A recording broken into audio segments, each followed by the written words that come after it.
7 نکته مهم برای خرید طلای با کیفیت. نکته اول این که فقط از جای معتبر بخر. همیشه از طلا فروشی‌های خرید کن که مجوز دارن. اینجوری خیالت هم راحت تره که طلایی که میخری اصل و با کیفیته. نکته دوم، عیار طلا رو بشناس. عیار یعنی درصد خلوص طلا. تو ایران معمولا طلای 18 عیار که 75% طلا داره رایجه. نکته سوم، فاکتور یادت نره.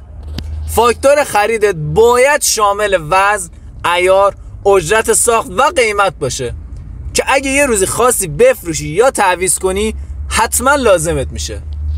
نکته چهارم، ترجیحاً طلای دست دوم نخر. خرید و فروش طلای کار کرده از تیر ماه 1400 ممنوع شده، پس بهتر سمتش نری تا تو دردسر نیفتی. نکته پنجم، حتما اجرت ساخت رو چک کن. بعضی طلاها اجرت بالایی دارن که قیمت رو بالا میبره، پس حتما قبل از خرید اجرت ساخت رو بپرس تا سرت کلا نره.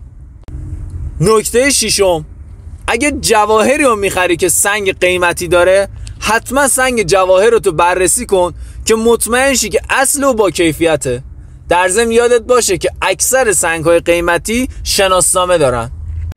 و اما نکته هفتم، به قیمت خیلی ارزون شک کن که اگه یه طلای قیمتش خیلی پایین تر از بقیه بود ممکنه تقلبی باشه یا کیفیتش پایین باشه.